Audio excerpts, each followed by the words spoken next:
Hello there, it's the Gump Ape here, and you can follow these two hack frauds on the Twitters at Picklestick Pod. Shoot them an email, picklestickproductions@gmail.com. Visit their web zone, picklestick.com, or maybe be able to find them on Stitcher and the iTunes. Hello and welcome to the Generation Gap podcast. I'm Lunchbox. I'm Gleek. And, oh my god, Sorry for missing yet again another week. yeah, I traveled again for work down to Jonesboro, Arkansas. Oh, you poor bastard. Well, like, it wasn't bad. Like, none of the days were bad. It's Arkansas, man. Well, none of the routes were, like, bad either. It's Arkansas. It was better than Missouri. Well, still Arkansas. Yeah. You know, it's like saying, I only got hit in one nut instead of slapped in both of them. Yeah. Every route day that wasn't in this place called Paragould, which was 30 minutes away from the depot, was like an hour and a half away from the depot. Yeah, I've been through there. Because everything is just like, it's either all bunched together or it's so spread out. Mm-hmm. And welcome to America, Yeah. And I went to a place called Blitheville my first day. Been through there. Dude, like, all right, fucking half abandoned, like literally, it's half abandoned. I was going through here, and that like it was some kind of aircraft port thing. It wasn't like an airport. It didn't feel like an airport. Yeah. It wasn't a military base because there was no restricted access symbols. It just felt like a little bit of a commercial hub, maybe to like refuel or something. I don't know. It's the airfield mentioned in Jerry Clower's Southern Air. Yeah. That's about how it was. And the funny thing about like this little like airfield was the dead grass was the same color as all the buildings. And so like going through there, like this, the dead grass, the road, and the town's dead, the grass is dead. Yeah, like it was just like this one little area that everything was the same color. So, like it was a little bit of a strain on the eyes, to say the least. And then after I got out of this area, the next stop that I had to go to was like it was like a residential, and. So I think in other parts of the South we call them a trailer park. No. It wasn't a trailer park at all. It was like a fenced in community, like using. It seemed, we call that a jail. It seemed like government housing. Well, fuck! I figured we might as well drag all these stereotypes out. Yeah. Go ahead and just drag it all out. But it was some kind of like nicer government housing where it was all duplexes. Yeah. So once again, welcome to America. Yeah. So I go driving through here, and it's populated until you get to this one street, and I notice probably about 3 houses ahead of me that the roof is kind of caved in. Yeah. Always a good sign. And I'm like, I guess I just haven't fixed that one up. Yeah. And then I started to notice that everything was overgrown, and there were no cars. Oh shit, we've just stepped into ghetto. Well, I was like, am I in the dead zone? Am I in the dead zone right now? Yeah. And I go through here, and like there's absolutely no life. I didn't even see a squirrel. Right? Yeah, T-minus 5 years in the Fallout universe. Yeah, that's what it reminded me. I figured I was gonna like approach like an old car. There was gonna be dog meat there, and like the radio would just kick on and start playing. I don't want to set the world on fire by the ink spots. Yeah, and when them fucking security bots come out around the corner. And I'm like, oh fuck! And then we're like, well, I'm glad I have some frozen food. I don't have any rat-away or guns. I'm kind of fucked. Yeah, but. Just going through there, and I had to like... You're gonna bribe his ass with a creamsicle. But I have to like turn the truck to kind of swerve. It wasn't like a fast swerve. It was kind of like just a lazy kind of to get around a tree that was so overgrown, like it would have scraped the top of the truck. Wow. Yeah, and turn this corner. And there was a pothole that was probably about 1.5 feet deep. One side of the truck went boodunk, boodunk. Well, you thought you was in Missouri again? Dude, I thought I was about to shit my pants is what I thought. Yeah. And like I was like, I know to avoid that now. And then I got to the stop, and of course, there's nothing there. Yeah. I should have just like been like, they're not home. Yeah. Like, who has been here within the past 10 years? Yeah. And like I was expecting like for it to go into like be like dead neighborhood in the middle of like two live neighborhoods, I guess, because you never know. And it was a little bit spooky. Like the entire time, I was like, "This is Scooby-Doo as shit." Well, So. I know the way my brain would be thinking. What the fuck happened here? Oh yeah, I was something happened in this area to kill it. Yeah, Yeah. they had. It wasn't like they didn't have industry like around there. Yeah. Like because there was the post plant. There was. Oh yeah, I've been past the post plant. That's fucking huge. Yeah, it's gigantic, and it's like in two different sections. And they had Unilever. They got a whole fucking railway system. Yeah, that leads down into like fucking rice country. Yeah. And then they have like they have Unilever, which is down there. Yeah. And they have also Nestle. Mm-hmm. Which I could do without Nestle. And Butterball, like Butterball turkey. Yeah. Well, so Nestle, I don't like their ethics. I don't. I don't much care for the way they conduct business either.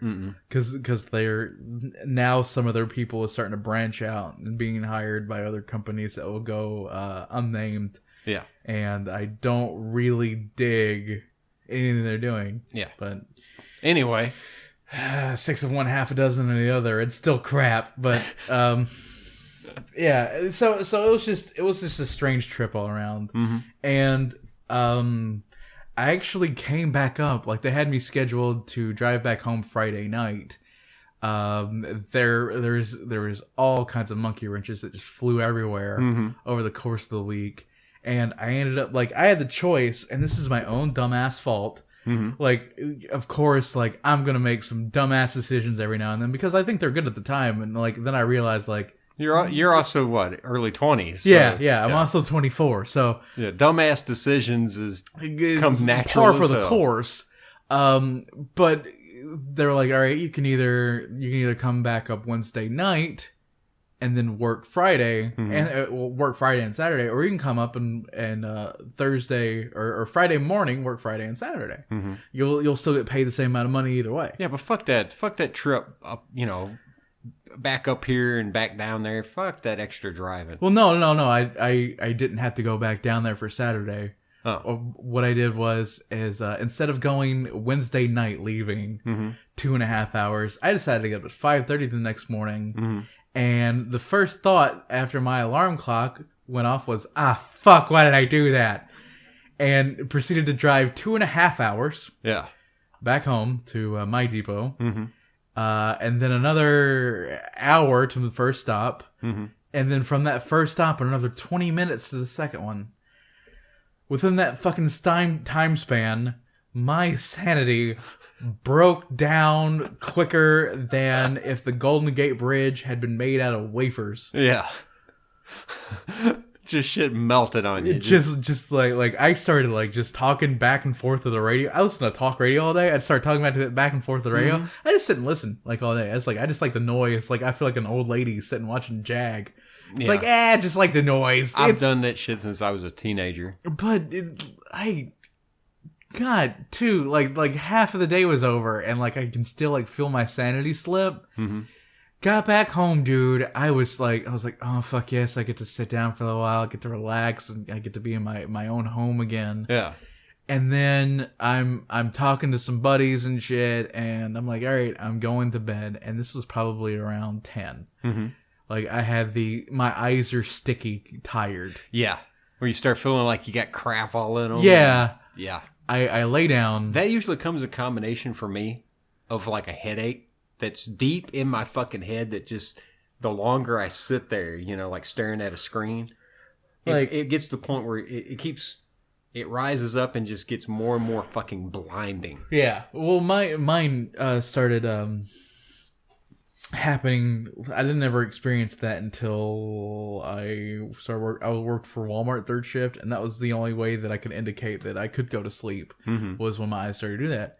And I had felt that sensation for like 2 hours, and I may have gotten home at around 7:30, and I was I was laying down and just about to get into sleep, and all of a sudden, my brain's like, "Hey, yeah, what's up?" And I'm like, no, not today. I ended up staying up till 1:30 in the fucking morning. Finally going and laying back down. Getting up at 8 the next day. Felt well rested. Shit. Yeah, felt well rested after doing that. My body was just like, no, fuck you, brain. We're shutting down everything. We have to go into recovery mode, reboot into safe mode, defrag everything. We have to just run C cleaner. It's fucking done, right? Yeah. Well, see, you're talking to an insomniac, man. I know the feeling. Dude. About a week ago, I'd say about maybe a week to 10 days ago, I had some shit like you're talking about. I couldn't fucking sleep. I get fits of this shit where it'll be like 4 or 5 days in a row. Yeah. I can't fucking sleep. And when I do get to sleep, it's like I go into a fucking coma. And to the point where I wake up with a headache. Ooh. Yeah. And those nights when I do that, I will have I must be in REM sleep all fucking night.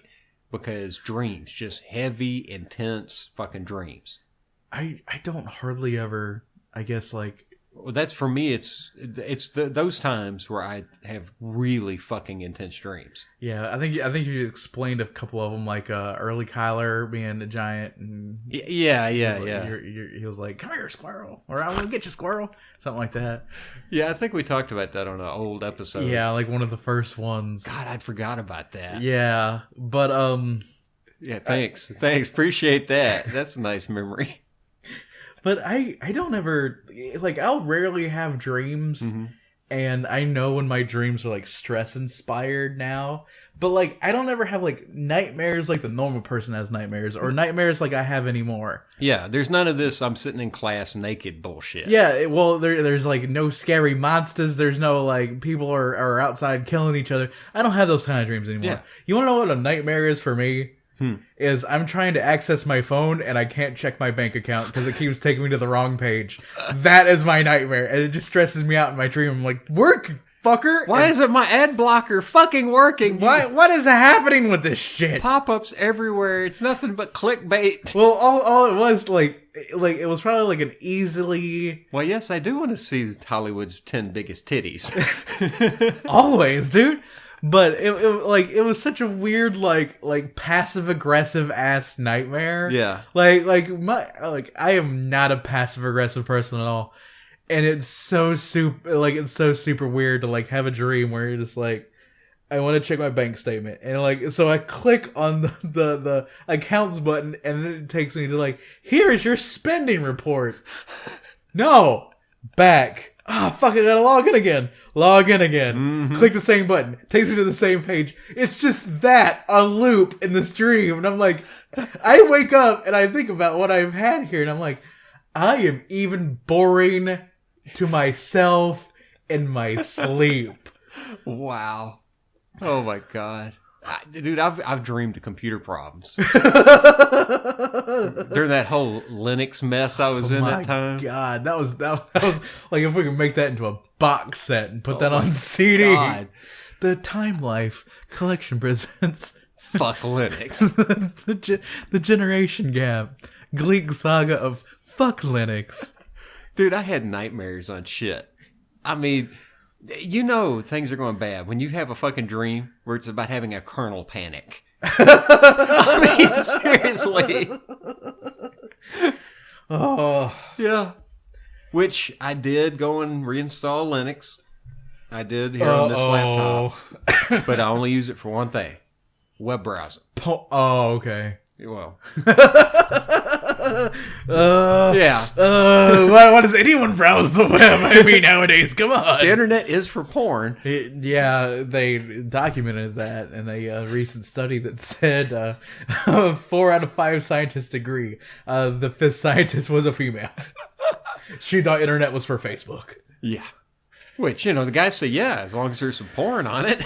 I want to see sopping wet fucking titties on my Facebook wall. Oh, look, Denise, your sister, just posted pictures of her and her recent excursion to the beach. Let me see them titties. Let me see some fucking, oh, it's a nude beach here. Let me go ahead and look at that shit. Oh, look at them titties. Speaking of titties. Titty? All right. I mentioned last time about watching X-Files. I'm up to the 6th season. Uh-huh. Right? I just watched the movie, the 1998 movie, Fight the Future. In season 2, okay, Gillian Anderson, she'd had a kid.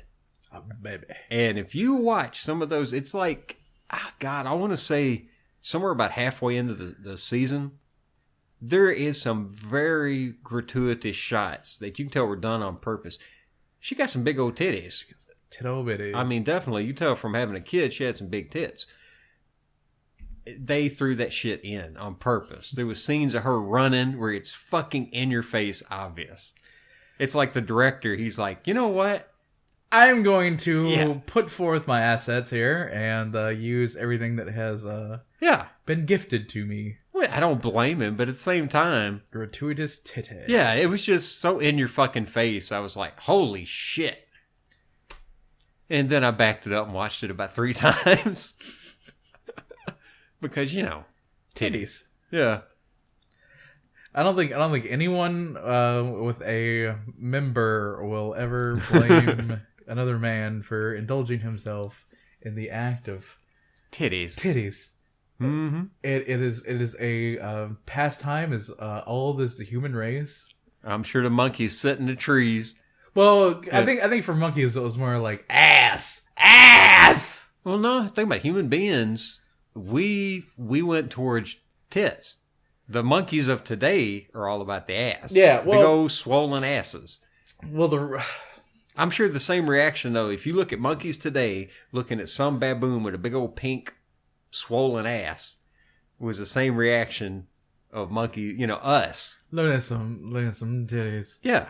I seen a thread on 4chan the other day, and a guy asked the question of, why do you think that girls with big boobs are more attractive? And the first answer was children. Was because fat boob make lot milk for fat baby. Mm-hmm. The second reply, and the best reply of the entire thread that got the most people replying to it, was because you can't motorboat her personality.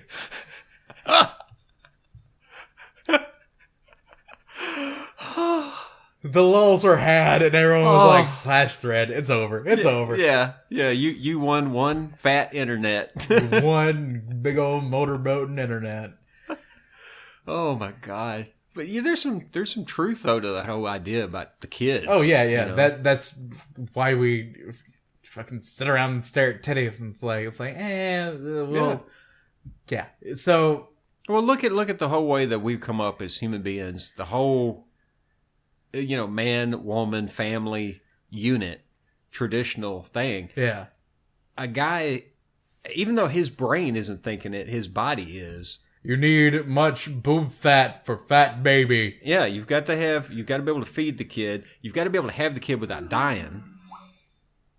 What? I shut down Skype and I forgot my sound was through the speakers. Oh. Anyway, like I said, think about it. Big boobs, big hips, all that shit. Your brain's picking up on it because the guy, you've got to be able to feed the kids. Got to have the kids without dying because fuck, I've got to go hunt. Yeah, wide ass hips and yeah. I mean, things like that. The dude literally, I have to go kill lions right now. I can't raise the kid. Yeah, sorry. And that shit just definitely hung over on us. Speaking of going to hunt lions, last week when just shit got thrown away and we couldn't record, we watched the YouTuber I Am Wildcat play Far Cry Primal. Yeah. Watching his series of videos over playing the beta, at first I was like, what, you don't have guns in this one? What a crock of shit! Yeah. I started looking at that and I was like, I might have to give this a try. It looked interesting, but it looked like it could burn out really quick. It does, like, with the other Far Cry games, I always got to a certain point and then I started playing something else. Like, I would really like to go back and play those games a little bit more, but it's the same way with, like, Fallout, where I would have to, like, force myself to finish the story. Yeah. With Fallout, for me, it was just like, oh yeah, side quests. It's what's happening in fucking Mad Max. Yeah. Because it's just like, oh yeah, it's like you can go ahead and continue the storyline, and you go ahead and be able to get more upgrades for your vehicle and get all the other cool shit. And it's like, or you can go around driving your car and smashing into things and killing people. And I'm like, Well, see, I think there needs to be a thing for the whole Mad Max game. One, to be able to play the original movies, because that's what I'm interested in. I want to do the mission of running from the smegma crazies and all that. Yeah. But at the same time, I want the ability to be one of the smegma crazies or the gay boy berserkers. I mean, think about it. To be able to play the villain. I guess you would be. I want to be humongous. I think it would be more suited for you if it was more of an open world sandbox where it didn't have Max attached to it.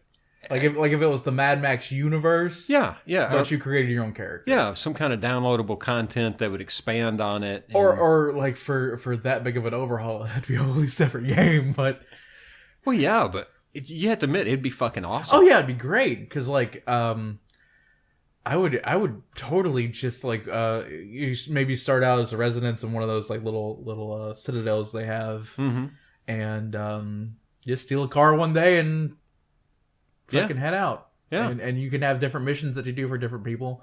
Another one. Let's do the collapse. I want to play through the collapse itself. I want to do that for fucking Fallout. Yeah. Like they be somebody that wasn't in the shelters. Well, not that necessarily, but the story of a ghoul. The story of a ghoul. Oh, the story of a ghoul, where he's like hundreds of years old, but it's how he survived. That would be pretty badass. Get on it, Obsidian. I know that you're eventually going to get the license to make Obsidian, the people that originally created the Fallout series, they created New Vegas, and that was the Fallout that I told you to go ahead and try, the 3D one. But I can see Obsidian having the balls to do something like that. And here next month, it's rumored that the first bit of Fallout DLC is going to start to be trickled out. So I'm hoping that they'll do like an Operation Anchorage, and because your character was cryogenically frozen, you saw the whole like opening, where you actually ran to the vault and got which opens up a lot of fucking potential. Yeah, like they have the ability to make this world, and I wish because like I feel like there's an implication like your guy was former military when you first start the game. And it would make sense in some regards for you know character building. You know, why do you just know how to use guns? Like you can't. It depends. It depends where you're from though, because like if you're from here, I'd give it a good 80% chance that you come out the womb and you're holding a 38. You know. Well, you just know some shit. Well, I don't think like your normal like average Midwestern or your average Bostonian, okay? Where that's fucking taking advantage. Yeah. Like say if you're on the left coast, there's you never like held a gun your entire life, and some fucking Joe Schmo was like, here you go, you have to defend yourself against everything. Have fun in the wilderness, and just waved at you, and just like 10 seconds later, this dumb retard shot himself in the foot. Well, he's done what I did, and like for the first. It always happens for first-person shooters. I like for the first bit of it, except if the name is Star Wars Battlefront. Yeah. I end up like shooting around my target. And I'm like, oh fuck! Oh god! What the shit? Pray and spray, boy. And then like later on in the game, I'm just like pow, and it's like one shot they die, and I'm like, I can really conserve bullets now. I sucked at the beginning of it, which is normal, natural progression for video games. Yeah. Unless it's Star Wars Battlefront, which I said I have so much fucking fun. Here's the thought, though, about Fallout. Okay, and this is something... I understand that this will cost them a lot of money. It takes a lot of effort and time to make games. I think they're missing out on something. Fallout World is a world. Yeah. It's more than just America. What if they made localized versions? Okay, like seriously, European. Holy shit. What happened in Europe? What happened in South America? What happened in Australia, Africa? You could damn near do a game for every continent, and they would sell out the ass. And now you'd have to make translations just like you do for American games going other places. Yeah, I think that would just be way too hard and take just a lot of money. I'm sure it would. Like you're like they don't have fucking money. Oh no, they have money out the ass, but we're talking about like projects that my fucking but think about God. it. You don't think that there isn't like a European or a Russian software company that wouldn't jump at the fucking chance of saying we would love to develop a version. Quality though. Yeah. That runs like when you start outsourcing your material Yeah. I mean, look at what happened with the newest Arkham game and the ability to run on PC.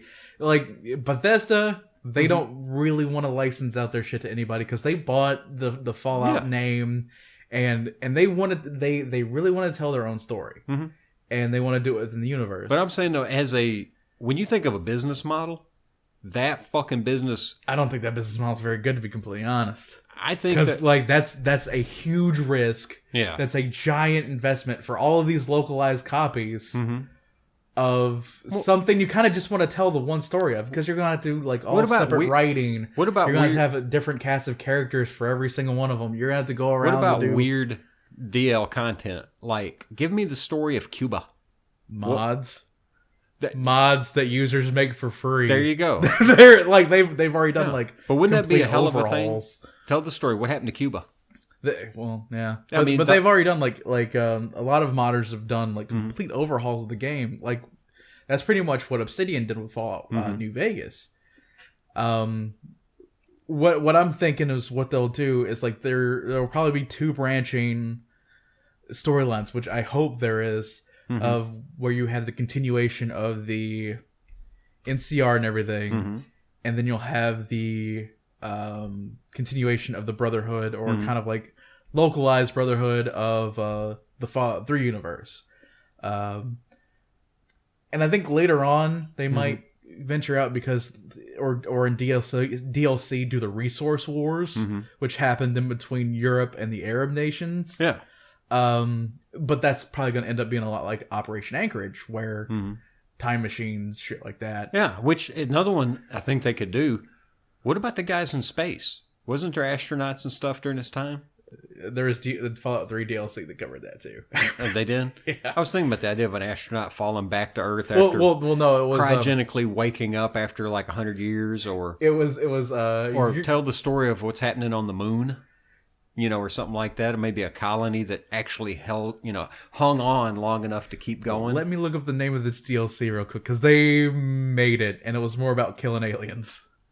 Oh, that'd be great. Let's see here, Fallout 3 DLC. I just want the fucking Wikipedia page. Broken Steel, Point Lookout, Mothership Zeta is what it was called. Okay. The main character, after being abducted by aliens, was going out to explore a mysterious radio transmission from an alien crash site.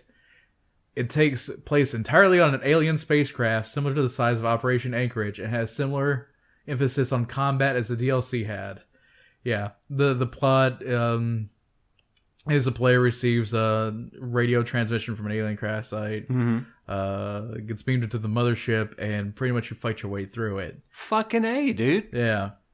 Or how about another one? They got the vaults already. Why not do a story of the colony ships, like the ultimate vault, an ark, that was created, maybe sent off to another star.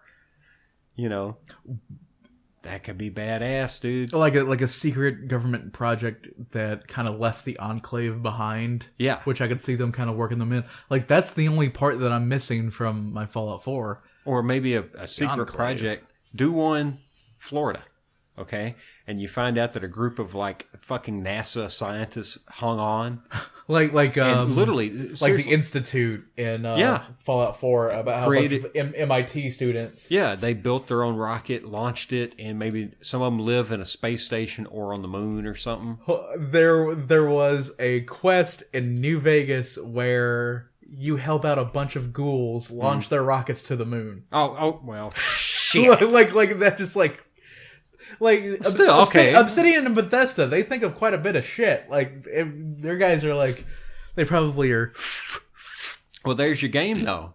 There's your game. The ghouls on the moon. Yeah, I would love to see Obsidian be able to do something with that. Or like, do further. the NASA launching, in their space station, and for whatever reason now they have to go deal with the ghouls on the moon. Oh god. Yeah, make a first game is them trying to get into space, and the second game is what happened to them up there. Why did you come to the moon, smooth skin? Yeah, or the colonists on the moon that suddenly now have to deal with ghouls coming from Earth. Was there moon colonists in the Fallout universe? I have no idea. Like that's How hard would it be to write that shit in, man? I mean, all you got to do is say, all right. Well, like we've got they did with like the Institute. The Institute seems like this huge fucking thing. Yeah. And there's no mention in it in Fallout 3. Yeah. And like Boston is not too far away from DC. Yeah, you think somebody would be talking. Yeah. Well, think about the whole idea. It's not hard to write that shit in. All we need is one Richard Branson / fucking Lex Luthor guy. Dude, can you imagine like a Richard Branson style ghoul? That's like what I'm getting at. the eccentric billionaire ghoul. Yeah. Dude, I would love that character. Yeah. Take a dude like Elon Musk. There you go. There's your fucking NASA story right there. Rich guy, it's got his own space program and shit. The world's fell, and he gathers up, all the survivors, the smart ones, like you said, Institute kind of thing. Fuck, dude, like... Yeah, one last ditch Hail... out of the Institute. Fuck those guys. I'm saying one last Hail Mary attempt to get the fuck off the Earth. God. Like... Which that would kind of work, too, if they were to combine some of the cryostasis with the Garden of Eden kits. Exactly. And... Yeah. And maybe another one. They get into space, and who do they meet? The fucking Chinese and the Russians who did the same fucking thing. Think about it. Some rich fucking Russian gangster type who happened to live or took over one of the cosmic you thrones. mean like in the movie Contact, where Gary Busey's son blows up the one teleporting machine, and then on the other side of the world they're like, "Hey, comrade, guess what? We built one too." And you're like, "Bullshit. Bullshit." No, just go read the book. Well, yeah. Go read the book. It explains that shit. Yeah, but if you're just watching the movie, you're just like... No, I'm willing... Dude, Contact is like one of the better movies made. I'm fucking serious. The way they leave that gigantic plot hole there. Fuck your plot hole. It's a goddamn teleportation sci-fi movie. The whole thing's a goddamn plot hole. Jodie Foster probably has a gaping plot hole. Allegedly.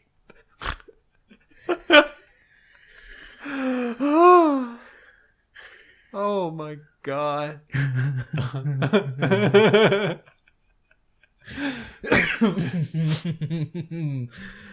Only the finest. Only the finest. Oh my god. Anyway, instead of thinking about Jodie Foster's gaping hole.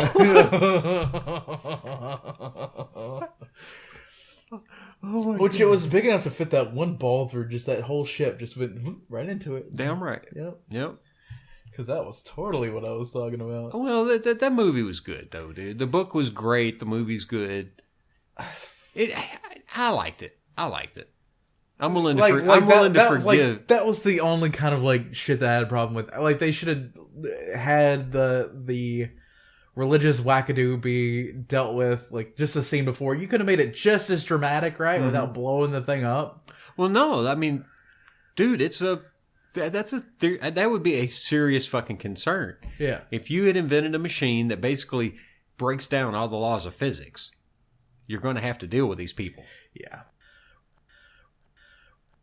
I'm going to have an ongoing bitch here, and I've bitched about it before. As long as it ain't me being the fucking what you're bitching about. No, none of that. God damn it, PlayStation Plus. Oh yeah. God damn it. They cannot give you any good games. Like they used to do this shit where like they don't make no money if they're giving shit to you. I pay $10 a month. Okay. There's normally a release of 2 free games on PlayStation 4, PlayStation 3, and the PS Vita. Okay.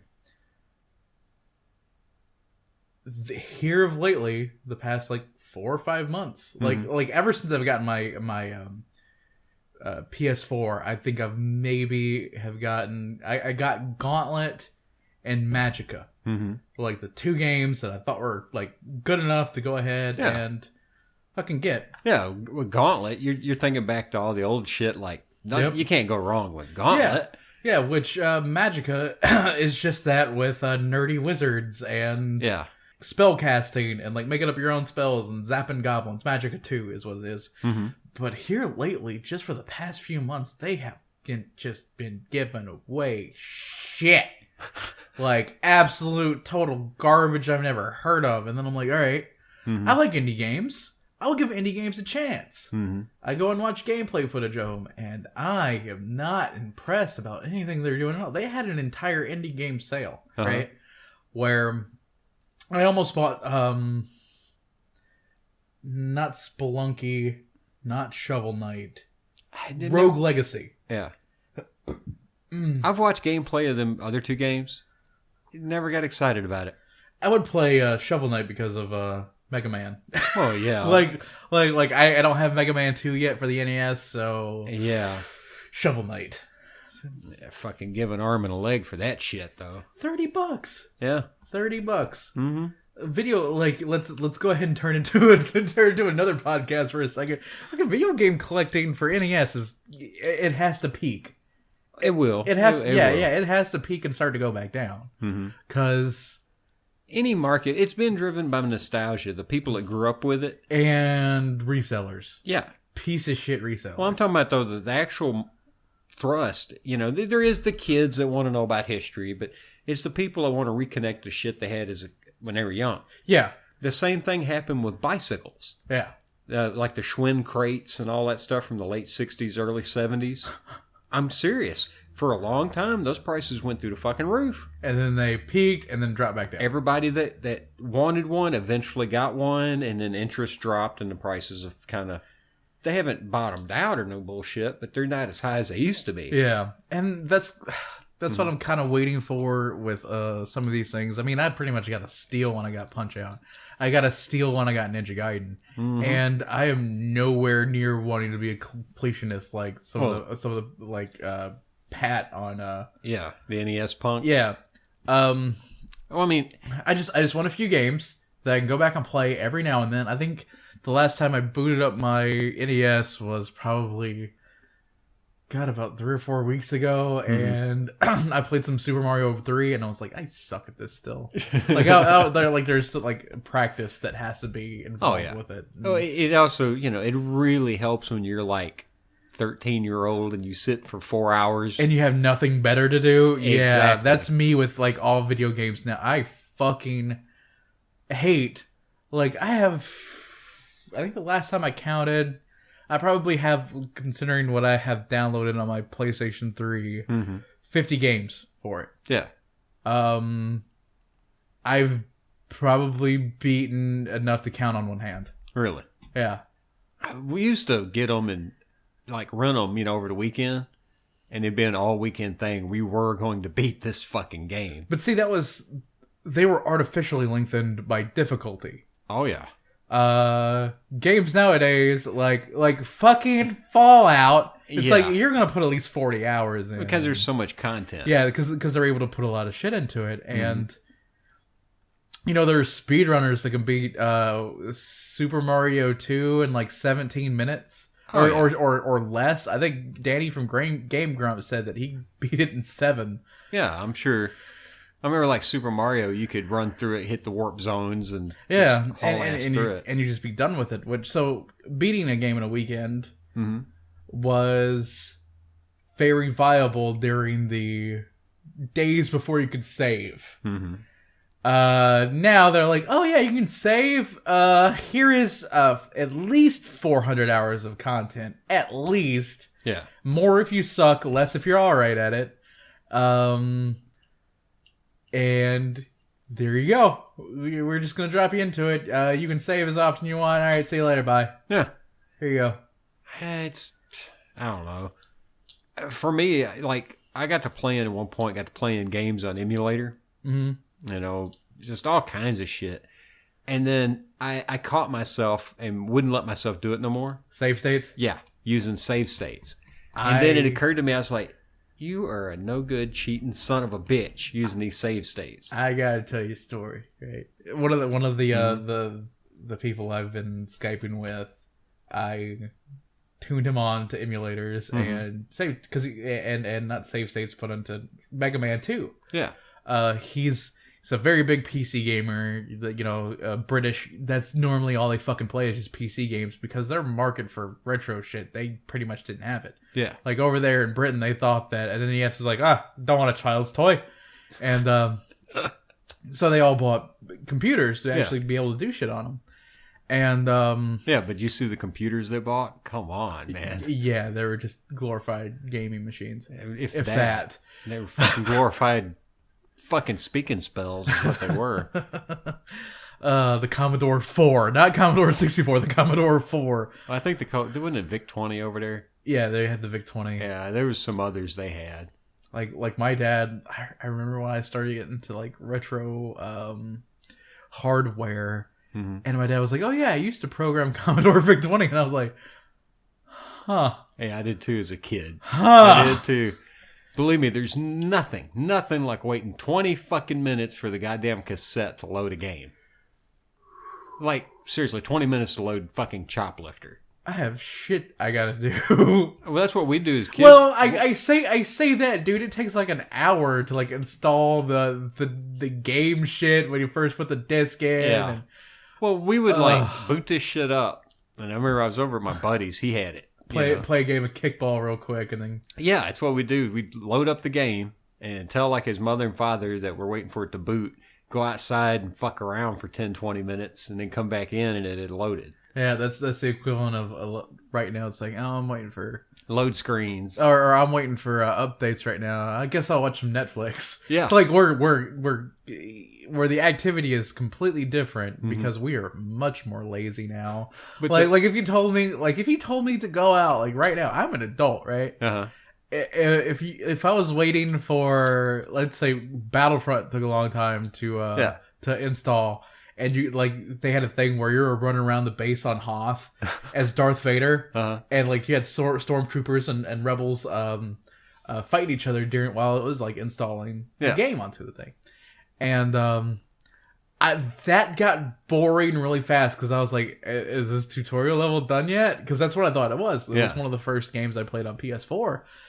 And then it was like, you could exit this, go do something else, and wait for it. If you told me while, like, do something else was go outside and play for 10 minutes, I would have been like, fuck you, I'm an adult. At the same time, though, think about it. Just like the VIC-20 days, we'd have just said, fuck it, went and grabbed our little miniatures and been playing some Star Wars. Pew, pew, pew. What I do is... Which did happen. Yes, that did happen. Which I grab the boxes of things that I have within them, and I'm like, yeah, pew, pew, don't damage the box, and then I put them back down and look. I'm like, don't touch it again. I'm done. Yeah. Well, one of the things that was most rage-inducing for me when we were about the whole Commodore thing was, like, so my buddy, he had it. And he used to get this magazine, Commodore magazine every month. And it always had a program in the back. Something that you could, program and save and all that. And I remember one time we sit down and Click. Yeah. We spent like 3 fucking hours punching that shit in. Oh, fuck that. And I tried to run it. It wouldn't run. So we had to go back and check our fucking syntax, the spelling. And we had fucked up like on one fucking word. One wrong letter fucked it all up. Finally got that shit to fucking run, got it to save on the disc, all this shit. All right, now make it boot. make it do its thing. And it drew a picture, a block art picture of a Model T Ford. Dude, do you know how fucking mad I was? So, like, let's go ahead and round it up here. 3.5 hours of your life. Yeah. Wasted. Well, in a way. But at the same time, I was learning how that shit's programmed. You know, I understand the concept. But I felt pissed off, like, why didn't you fuckers just say, this will draw a fucking picture? If you were to do that to me today, like, if they were like, here is a program sheet, type it into your PlayStation, and it'll be a fucking mystery prize. I'd be like, is it going to be Space Invaders? And they're like, maybe. And I'm like, oh, okay. Yeah. And you fucking type it all in, right? Yeah. And you get a shitty pixel art picture of a Model T Ford. Dude, I would like sue that company for wasting my time. I would just call them up and be like, I'm hiring a lawyer. Well, the thing was, I remember us getting so fucking pissed. But later in the day, because we got so mad we just turned the motherfucker off and walked off. But later in the day, we sit down and started going through his other magazines and typing in some other shit. Oh, God. Like, one of them I remember was a fucking ad, like a teach you multiplications, you know, like a mathematics teaching program. Because that's totally what I want to waste my time doing, learning how to do math. Well, no, it was cool, though. In fact, we actually got something to work, you know. We did a bunch of shit like that. He did get a bunch of games from those magazines.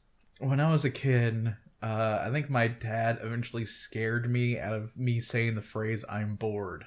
Mm-hmm. Because he would then find educational programs and put them on the computer and was like, here, you can do this for a little while. I'm like, no, I don't want to do that. That's fucking, that would make me even more bored. That would make me bored and frustrated. My father used to do something similar, but like, oh, you're bored? Okay. Why don't you grab the fucking hose, grab the damn soap, and go out and wash my fucking car? I mean, he would. He would, like, and so eventually you just learn, it's like, I'm not going to be saying that I'm bored anymore, even though I feel that way. Well, it taught me to get off my ass, go find something to do. I mean, seriously. Like, when all it did, like, the way that my dad took care of it, all it did was teach me, it's like, I'd much rather be bored than have to do math. I would much rather do nothing than to learn. Ah, damn, I was so exact opposite. I was the nerd fucking, you know, reading books and shit. And other kids getting on to me like, come on, man, let's go play. Let's do something. No, man, you got to read this fucking history. This is fucking great. Did you know that in 17, you know? Did you know? And you're like, God, you fucking gleek. Come on, man. I just want to fucking nerd. I just want to fucking smack a baseball, or I want to go outside and like beat the ground with a stick for a half an hour. Come on, dude. Well, I mean, I did a lot of that shit, but I can remember I was the kid that during recess I would sit and read and that kind of thing. I didn't read for enjoyment until later on in high school, to be completely honest. Really? Because, like, I just... Fuck. Yeah. I saw, like... I guess it was because all it was... I could sit down and read nonfiction and skim through those books and be really interested in those. Fiction takes me so fucking hard to get into. Like, that's why if I read anything now, that fiction-wise, it's probably going to be like books about Star Wars. Shit that I'm already interested in. Which, wow. Yeah. Dude, I was reading fucking novels. I'm not shitting you when I was 8 years old. It's not a joke. I think the most shit that I read while I was a kid was stuff that I absolutely had to read. Yeah. And when I was in high school, I was so sick of, like, having to read whatever, because they fucking made you read shit like Jane Eyre. Yeah. And I was sitting in the back of the class reading Aristotle's The Politics. Yeah. A book like fucking 3.5 inches thick. Yeah. Going through there reading it paperback. And my first high school senior English teacher, she was like, aren't you going to be reading the material? And I'm like, no, it's boring. I hate it. Yeah. I really don't want to fucking even think of that Like, shit. you're gonna tell me ghost stories, or I can learn how a republic works. What do you think I'm gonna do here? Well, I remember, like, Stupid I remember bitch. my father coming in, and I was like 8 years old. Dude, I learned to read when I was 3.5, 4. And I picked up on it. It just seemed natural to me. But I remember being an 8-year-old, and my father coming in, he was asking me, like, are you actually reading that? And sure enough, it was Mac Bolan, issue 50. Okay, like the guy that The Punisher's based on. Yeah. All right, book 50, which was a double issue. It was like a big, thick fucking book, and I was reading that sumbitch. That's good. Yeah. It's fucking nuts. I remember, like, reading Jaws, like the novelization for Jaws. I read Star Wars, like, in 1979. I was like, no. Okay, I take it, well, let me take it back. I read in, like, 82, I was maybe 8. I remember reading, like, Black Hole, the novelization. Later, I read Star Wars. All that shit, especially movie tie-ins. I was big on movie tie-in books when I was a kid. I guess your taste for movie tie-ins as a kid is me now. Like, Well, I grew out of it though pretty quick because I read like everything. yeah. And dude, by the time I was 10, I'd had it read to me, but by the time I was 10, I'd read like Heinlein's Time Enough for Love, which, when you look back on it, is not really a child's book. No, not at all. Like it wasn't. I grew up when I was like 4 or 5 year old, my father telling me the stories and shit out of it. It's like when we first started hanging out, just us. That was like the book you lent me. It was like you have to read this. Yeah, this is no questioning. This is required reading. Yeah, you want to deal with me? Read this fucking book. And yeah, but yeah, I'm saying when I grew up, I was a little kid, 4 or 5 year old, and I used to actually play. All right, like being a pioneer on another planet. And you remember Buck the Mule? Yeah, that kind of thing. Yeah, I used to pretend that like I was a pioneer in somewhere else, and but see, like you grew up with I guess the influence, like both your mother and father, both of them were really big readers. Oh my god, yeah. My mom, no. My dad, to fall asleep at night, which he doesn't do this anymore. And my dad is a speed reader. Yeah, I am too. Like, it's amazing to me because I had to like read line by line by line, or else like I can't comprehend nothing. Yeah, I can read easily like over 100 pages an hour. There's easily. no fucking way that I can do that shit. I guess that's why it's easier for me to download audiobooks, listen to them while I'm out like doing other things. I feel like Johnny Five sometimes reading books. Remember when he was Just going through scanning through them when all. he was going through the encyclopedia. Need input. But like my dad, I mean, it wasn't like I didn't grow up around people that just read a lot. Because like my grandmother, she read every book in Murray City Library.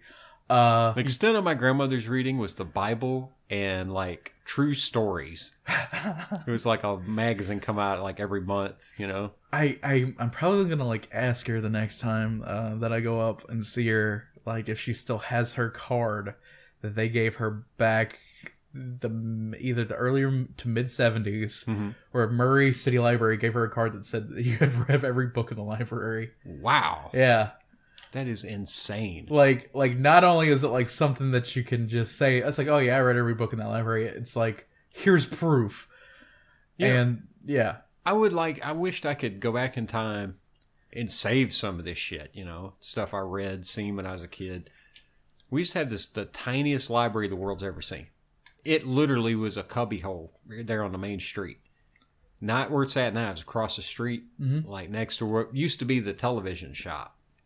Yeah, I bet you it wasn't but maybe 15 foot deep, 10 foot wide. It was just a cubbyhole. Yeah. But I remember going in there and seeing like 40s and 50s fucking sci-fi magazines. Oh my god.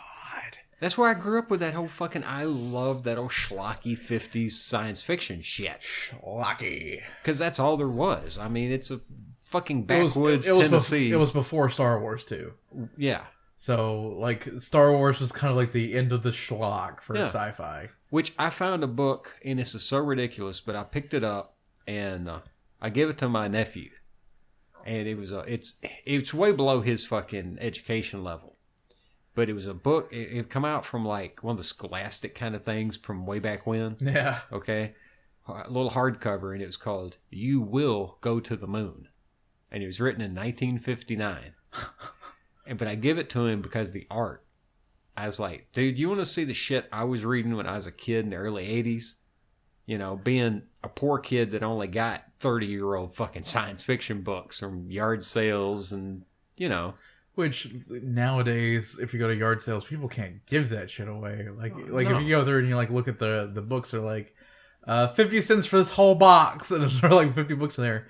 Yeah. Because, dude, to be honest, it seems like traditional books with technology are just not being a thing anymore. There was a point I was selling shit online. I used to, like you said, go to yard sales, buy whole boxes of fucking books. Hell, the library one time threw out thousands of fucking books. I mean, like romance books, all kinds of shit. Just cleaned out the whole fucking back room. And I liked it because at that time, my friend, you know what I was talking about, the guy I was hanging out with programming the Commodore, his mother was a librarian. And she let me go into the back and pick out what the fuck I wanted and just keep it. Yeah. But still, once the books hit the fucking trash outside, I was picking up every goddamn box. And I was selling them on fucking eBay. And just like fucking 10 book bundles, you know. And I would make them like $1, $2 on each package. Yeah. But Jesus Christ, I slung the fuck out of Harlequin Romance. I sold the fuck out of those piece of shit books.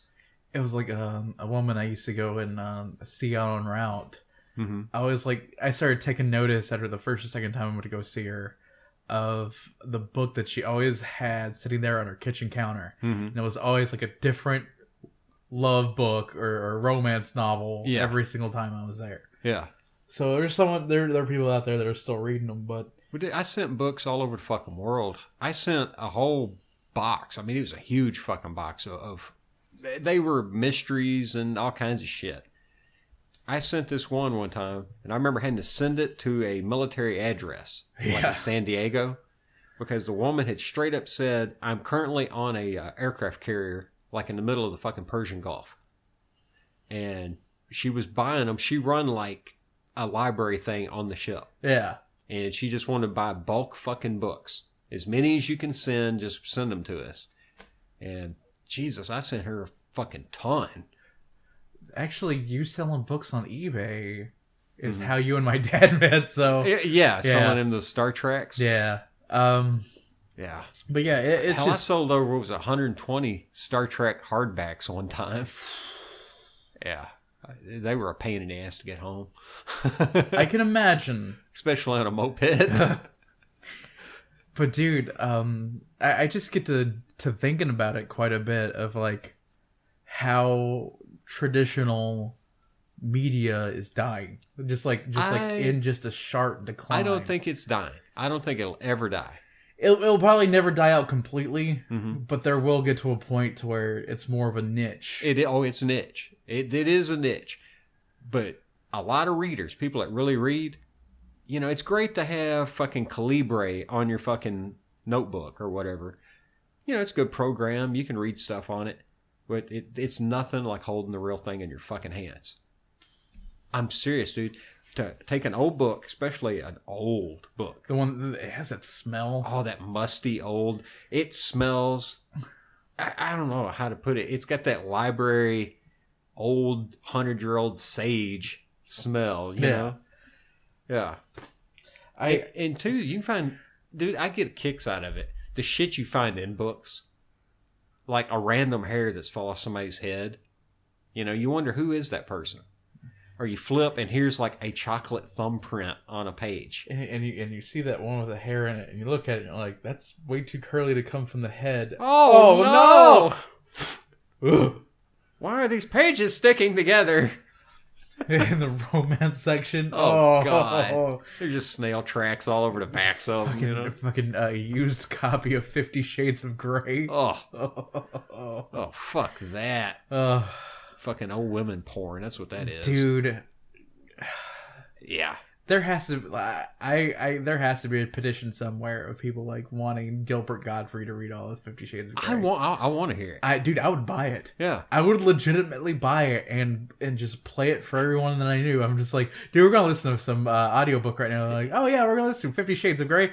What? No. And then all of a sudden it starts in like, my clitoris! Well, I mean, if it's not him reading it, as far as I'm concerned, it's 50 Shades of fuck this bullshit. Yeah, 50 Shades of... Yeah, of meh. Someone I used to work with, she had read it, and she just passed over schlock. Yeah. Well, it's supposed to be like, reworded, redone Twilight fan fiction, wasn't it? I'm not entirely sure. I've heard that rumor that it was all like Twilight fan fiction that somebody collected and rewrote. Well, the thing, she was another person who was well read, but her main bitch about it was the overuse of the phrase "oh my." Really? So if we can't get Gilbert Gottfried, let's get George Takei on it. And my clitoris, oh my. Or both of them. Gilbert Gottfried reading the part for the all right. I have an all-star lineup. Oh my god! The narration is Gilbert. No, okay. no. The narration you have is Morgan Freeman. The male character you have is Gilbert Gottfried. Okay, and the woman you have is George Takei. It would fly off shelves. I would go out and buy physical copies of this shit. I would get it on like I would get the extended copy where it had like a video camera on them in the recording booth reading it. And the behind the scenes dude in the control room fucking trying to breathe. He's laughing so hard. He's in tears, leaned over, making a He's laughing to the point he's punching himself physically in the face. They have to change out the audio engineer every 10 minutes. Oh my god, it's like the Killing Joke. You remember from Monty Python? Yeah. Yeah. The joke's so funny it'd kill you. That's a great. I love that. Dude, that's such a. It was like, and then they weaponized humor. That had to be the second episode where it was. Yeah, it was either the first or second episode where they had the general that came in. Yeah, and it's too silly. Too silly. No, this pot must end. It is too silly. I think he was a lieutenant or something. Yeah. God, that's the same episode where the two guys were to negotiate the sale of a mattress. You had to stand in a cardboard box. Yeah, and that's also the first episode was the Dead Parrot episode. I would have sent that to my buddy. He's a mattress salesman. Like, you had to do all this fucking shit, and then the lieutenant comes in. Nope, in the sketch, it is too silly. Dude, he could actually teach you lessons though about how to sell. That motherfucker could sell. He could sell anything. Anything to anybody? Anything to anybody. I mean, the man literally one time sold a fucking ice maker refrigerator to an Eskimo. When he is literally surrounded by ice. The guy had come down to Oregon from Alaska. What do you say? It's like, I need somewhere to keep my food slightly warmer than freezing. Well, he'd come in for something. He was on some extended job, like away from home. And he come in and was buying it, and sure enough, my buddy offered him a fucking cut rate deal, sold a fucking ice maker to a goddamn Eskimo who then hauled it all the way back to Alaska. Oh, God. Yeah. I mean, he was on the wall for that shit, dude. The man who actually sold a refrigerator to an Eskimo. Only in jokes. You think that shit happens. Yeah, you can't write that shit. No. You can't write that shit. No, it's like what JonTron said. Like, I am saddened that I lack the comedic ability to make this shit up. Yep. Yeah, believe me, dude. I wish the hell I could be a fucking like haha comedian, writer. Mm-hmm. Yeah.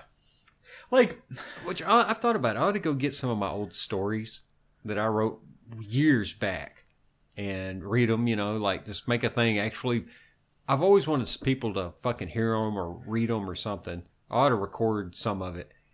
But at the same time, it'd be like, and now time for cringy stories, where I'm hilarious as shit and it's just flat as hell.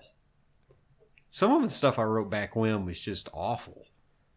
I think it'd be more probably suited to, say, release at our website as maybe like Gleek's reading section, just like shit you wrote.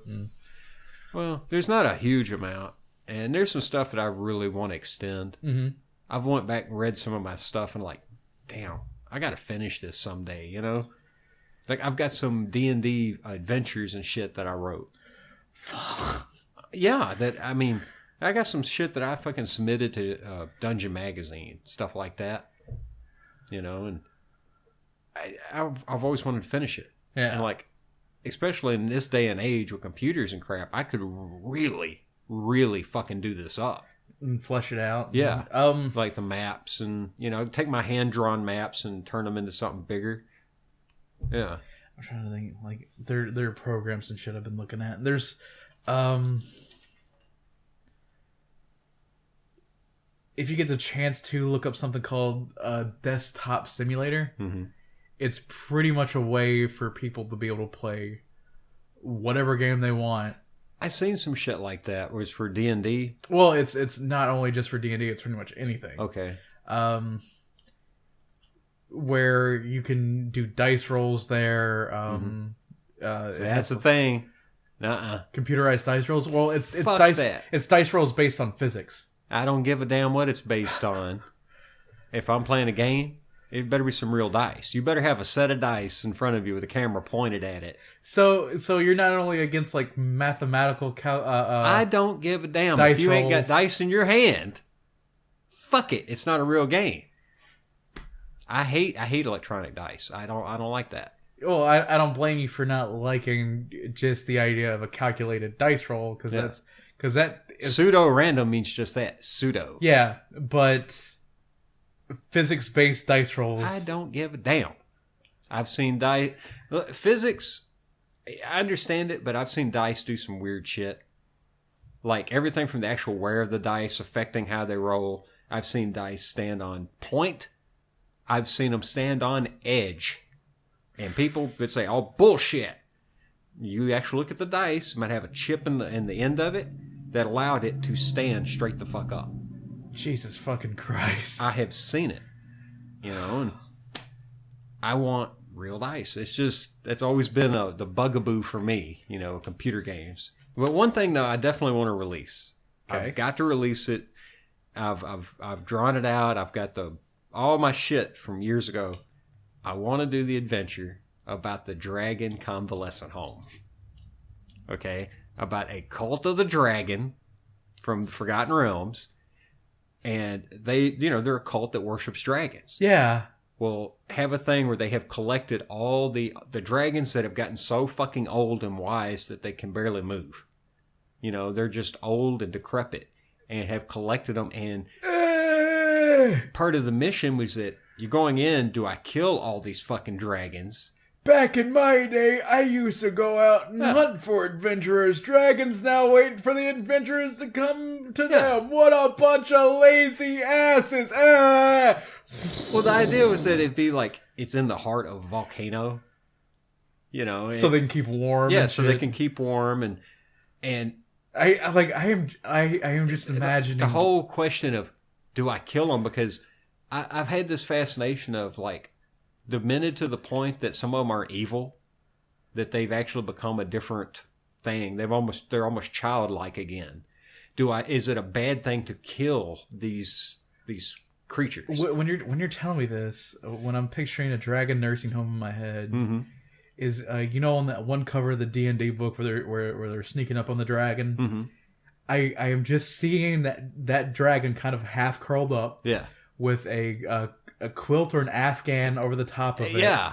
Wiring A big asbestos blanket. Yeah, like a quilt Afghan made out of A circus tent. Yeah, and then, like it has like the cloth hair guard on. It's got those glasses that are sitting like all the way up on its nose. And it's got like fucking fuzzy slippers. Yeah, just like that's what I'm picturing in my head. Like, I can make you some cookies. They're in the communal room, and there's this big crystal ball in the center that's playing like old Matlock. It's time for Magnum, everybody! Yay! Huge 50-gallon vats of tapioca pudding, you know. But time to take your pills. I just had this. What really gave me the idea was the image of like an old, wrinkly, red, evil dragon, you know? And he's so fucking old that he's wearing like fucking metal dentures. You know, like spring-loaded fucking dentures and shit. Makes me think of that one Bond villain. Mm-hmm. Yeah. Yeah, something like that. You know, that kind of trap jaw from fucking He-Man. Yeah. Yeah. That kind of thing. You know, would it be an evil act to kill something that has actually become good later in its life because it's senile? And then there's the whole, how do you, I had weird things. That can open up a whole different can of worms. How do you suppress their magic?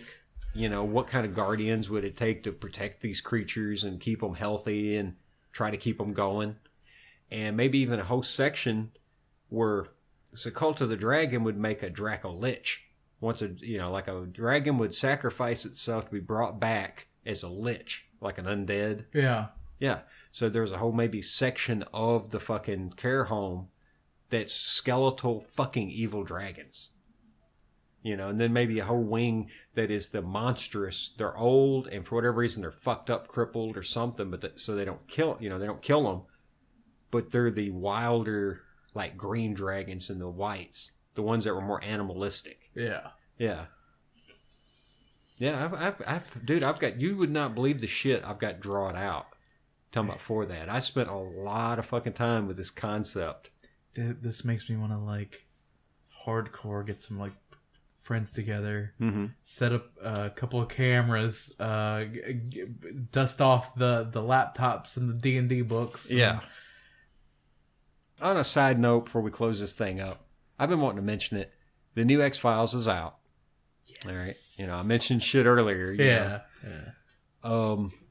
They do focus on Anderson's boobs again in this one. Like, oh yeah. The third one is the craziest episode. The first two are really good. The first one's great. There's this Bill O'Reilly, Alex Jones kind of character, and he breaks down modern fucking conspiracy theory. I mean, gives it to you like in a 30-second soundbite that's like, holy fuck. I'm serious, dude. It's like, he gives you a fucking info nugget that is so fucking big that if you didn't know this shit already, it would pop your fucking skull. Yeah. You got to watch it. You know, it's good. It's good. But the third one has a story, and I like the spin they put on it. It's was it Mulder and Scully meet the were-monster? Moldy, and yeah. Good old Krusty in episode 3, guys. Sorry. Shit. All right, Mulder and Scully. Shit. Moldy. Shit. Oh. Sorry, dude. I just like I was listening and I was like, my ears perked up and I was like, what? What was it? Hold on. Moldy and Sculder. Anyway. That's going to be our rip-off X-File. Oh, shit. So, yeah.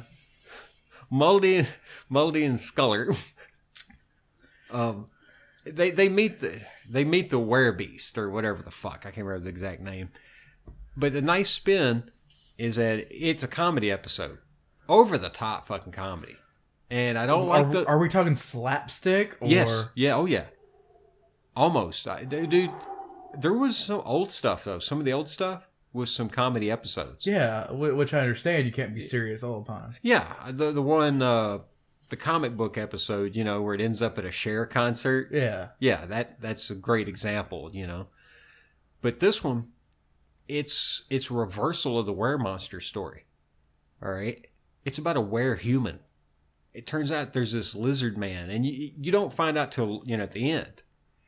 There's a lizard man who emerges every 10,000 years from, like, his hibernation, and he gets bit by this dude, all right, who's killing somebody, and the lizard man, literally, this shit happens right next to him. It shows the lizard man just literally chilling out under the full moon with a fucking wheat straw hanging out of his mouth, just kick back chilling. With, like, I can imagine those sun tanning mirrors on his chest. Yeah. Like underneath him? Yeah. Yeah, almost like he was getting, like the Addams Family where they'd go moonbathing. Yeah, that's what I was thinking of. Yeah. He's just hanging out, and this fucking wacko is attacking somebody, and when he comes up on it, the dude fucking bites him. And he starts waking up as a human being. He transforms into a human being. And he's talking about these unstoppable urges he has, like to find a job, and he's worried about his rent. And yeah, he describes what it's like to be a human, but through a monster's eyes. Where the monster sees us as the fucking monsters. Yeah. Yeah. And I have never thought of anything ever from that point of view. Well, there is something from the old D&D game. Yeah. There was wolves that would turn into a human.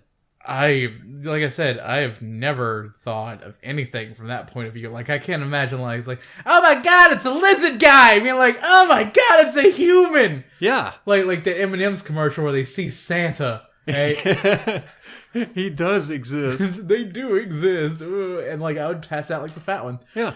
Well, this is what it deals with Mulder. He's burnt the fuck out. He has everything. He's never been able to gather, like, any evidence. And he's went through depression of such a level that he's just burnt the fuck out. He's like a husk, kind of what he used to be, but you see the sparks. You know what I mean? How this shit can take off in him again. And, a post-conspiracy fucking world. I mean, what do you do once you realize that a lot of these, quote, conspiracies are fucking real? Yeah. How do you keep going? Because a lot of it, when you realize this little bit is true, and some of it can be pretty fucking depressing. Yeah. Yeah. But it ends with him talking to this creature. And it's just the craziest fucking thing. That must be one hell of a conversation. I could imagine, like, I could write some dialogue and it, like, fit along those lines. Like, what am I gonna do, dude? I have a $214 electric bill this month. How am I gonna do about this? I don't even have electricity in my cave. How do you fucking people deal with it? Yeah. Well, it's a nice, in a way. I don't like some of the politics that they touch on a little bit. That annoys me. But there's some good scenes. Like, there's a fucking transvestite, all right? And it goes from, the story is that this creature attacked her, all right? This lizard man fucking thing, attacked her and shit. And you find out, no, he was running from when he just got fucking bit, and he run out, and this fucking tranny turns around and just clobbers him with a fucking purse. I mean, just wails him. And, Woo! And I like the fact that, like, Mulder is now trying to collect evidence. We all carry fucking cell phones and shit in the modern world, and it shows him trying to figure it out. Like, he's trying to take pictures, and the goddamn thing just keeps going snick, snick, snick, snick, snick. Like, you can't figure out how to turn the fucking camera off. And it's a good episode. It's goofy, and there's this scene, like I said, where they take advantage of fucking Anderson's boobs. Where the creature's telling the story. She goes in to talk to him. He works at a phone store. And when she starts to talk to him, he just, like, freaks the fuck out, destroys the store, and runs off. It's because the lizard in him was like, why am I worried with this stupid shit? Mate! Yeah. Mate! Yeah, well, he doesn't care. He's like, fuck all this human shit. Yeah. But the story he tells Mulder for a second is that she comes in and, like, throws herself on him. And then he couldn't understand it, but he suddenly had to mate with her. And there's this whole scene of him like fucking her against the wall. And it switches over. I love it to Mulder, and he's like, that didn't happen.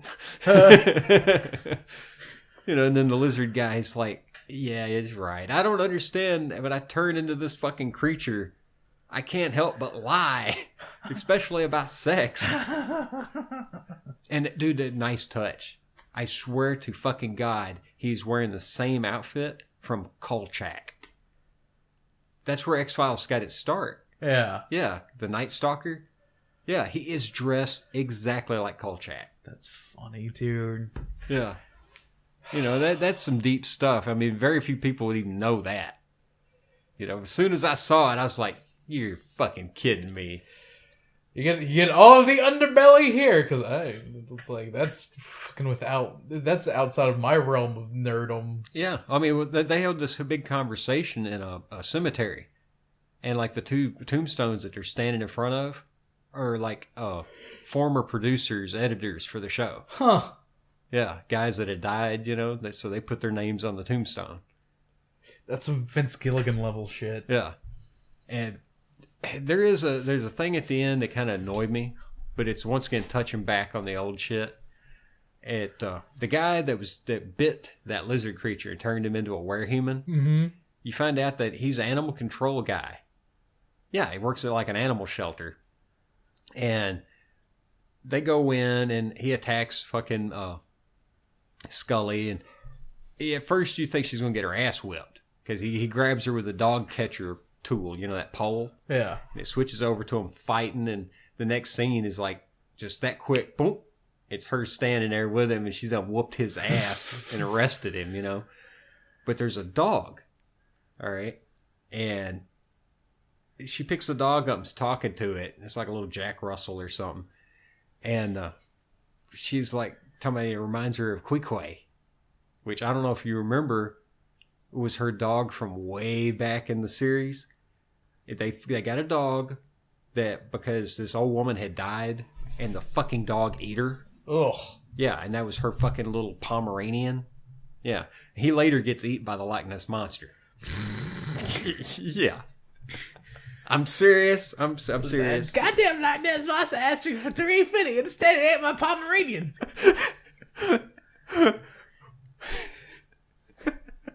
I'm glad he ate that goddamn Pomeranian. And you gave him $3.50 anyway. Well, he said he needed the money. Yeah, he said he needed to get gas. It's a goddamn Loch Ness Monster. We in a goddamn deficit, woman. There's a damn recession about. Giving him no damn $3.50. Get your own damn money. But anyway, she names him. I'm trying to remember what she called him. There was a whole joke from Moby Dick that her father, who's in the Navy, called her Starbuck. And then she named the dog Queequeg. After the Indian. Yeah. And this new dog, I'm trying to remember what she named him, but it was the... Queequeg was the... Remember, right, he was the guy that the harpooner. Yeah. And I want to say she named him after one of the other crew members. Was it Ishmael or... no, not Ishmael. I'd have to look. But I remembered it then when she said it. I was like, shit, there's another fucking Moby Dick reference, you know? I mean, one of the greatest stories ever told. Of course, you're going to make references to it. Yeah, but I like the fact that they are touching back on some of the older shit. Yeah. Like there was these two stoners. It's a whole cult thing that has the ability to touch back on itself. Yeah, there was these two stoners. They appeared in 2 episodes. One of them was the Loch Ness Monster episode, and Lightning Boy, the one with Jack Black. Yeah, I can't remember the actual name of it. It's some good episodes, but these two stoners appeared 2 different times, you know, and you can't trust what they said because they're fucking doped out. It switches. This new one had them in it, and they see the lizard guy, you know, like all this shit, and because they're humping or because they're huffing fucking gold paint, you know.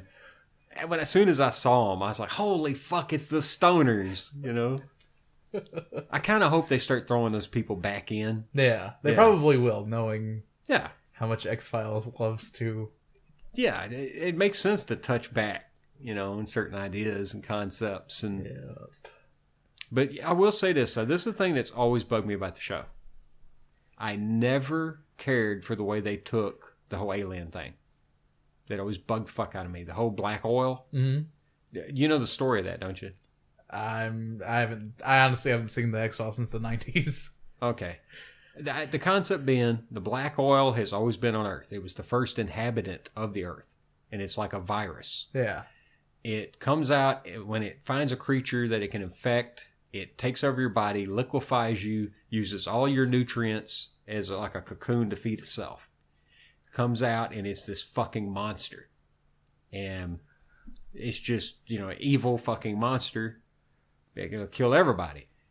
But later, after it's been around heat long enough and gathered enough energy, it turns into a gray. That the monster is like its childhood intermediate stage. Huh. Yeah. And that always bugged me. I was like, come on. And they're still touching on this idea. I always wanted the traditional Anunnaki, Niberian Zeta Reticulans, that bullshit. Yeah. But, yeah, the way that the new show's gone is that, yes, there was a wreck in 1947 or whenever that the syndicate got the fucking information. The men in black, literally, held this tight to their chest, this information that like government army guys, initially. And over time, they've been using it to try to stop an invasion. They were working along with these fucking grays to stop the invasion, trying to create a vaccine that would stop people from being susceptible to the black oil. Uh-huh. And that was one point of the movies and shit, was that there was going to be an invasion by 2012. Well, they haven't explained what the fuck happened there. And kind of like that, but it bugs me. Because the idea now is that it's to the point where that the information has gotten out of the hands of the syndicate and that governments themselves are getting it. Yeah. And is now really the big player in the whole global conspiracy thing.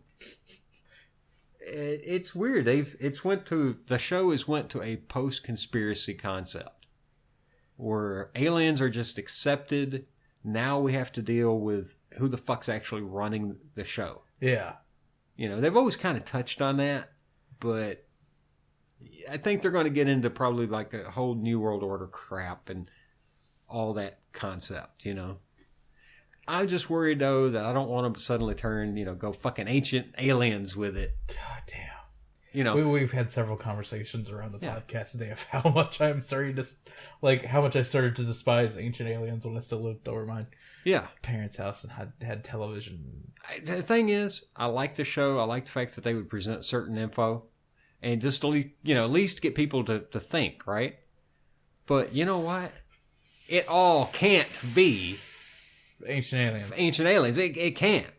I am so sick of seeing everything on there. I guess they brought it into the mainstream, and I think it's part of the whole post-conspiracy concept.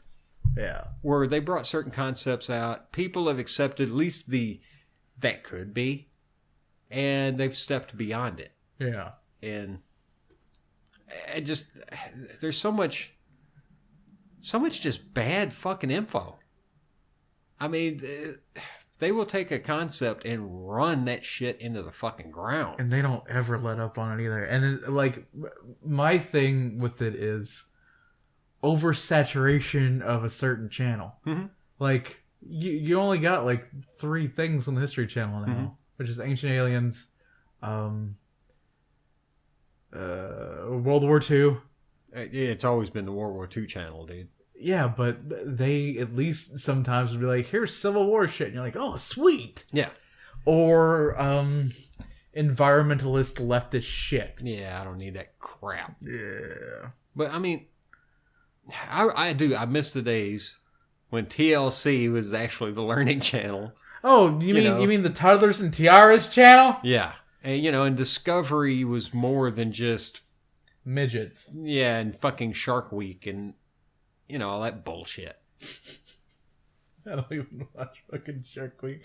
I don't know why people... I never watched Shark Week. I don't know why people all of a sudden, like... It seemed like just something that started to be popular because, like... It seemed like it was...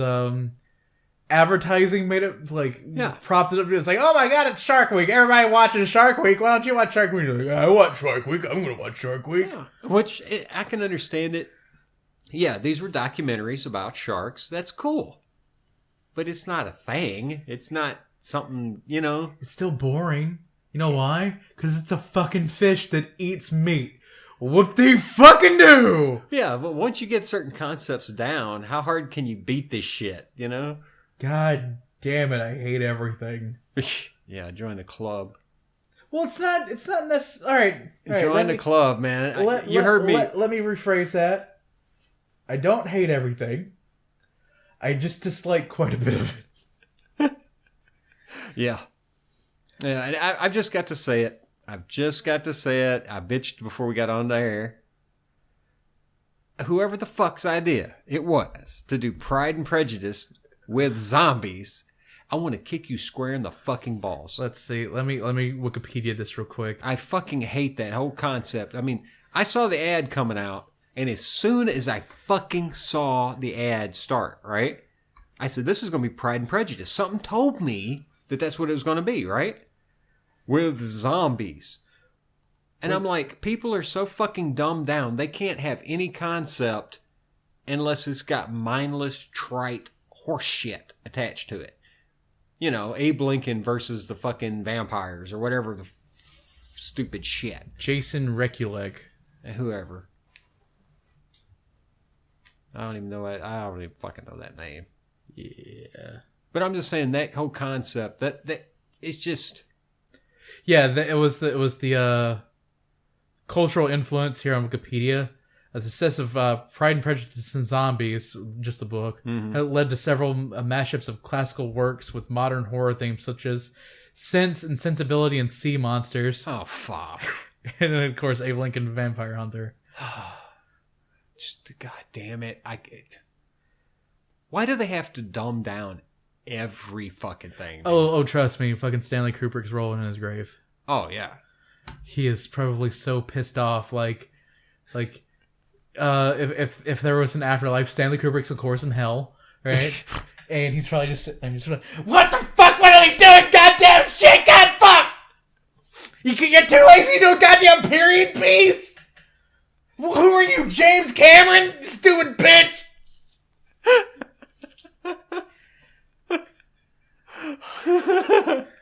Yeah. God rest his soul. Yeah. Well, speaking of Cameron, did you know that the X-Files did a Titanic episode?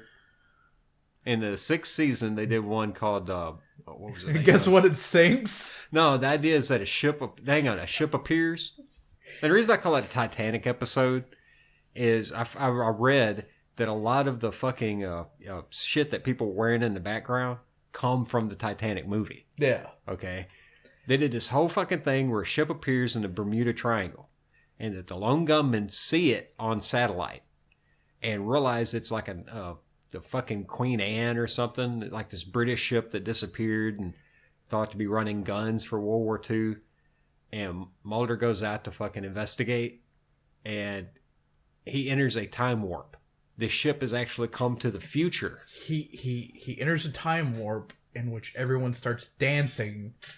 And then it turns into a Bollywood movie. No. Enters a time warp where everyone starts dancing. A hunchback butler.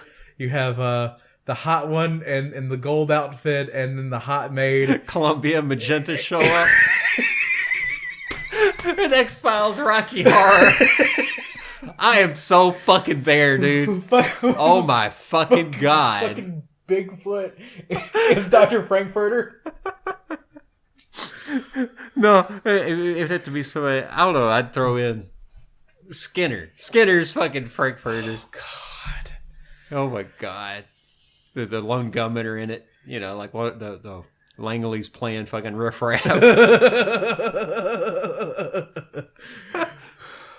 Are any of those people that like made the original station? They're still alive, right? What, Rocky Horror? Yeah. Yeah, oh yeah.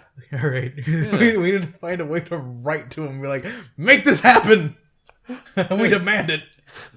Hell, I seen a picture the other day. Susan Sarandon, who played Janet. Mm-hmm. She's like 69, dude.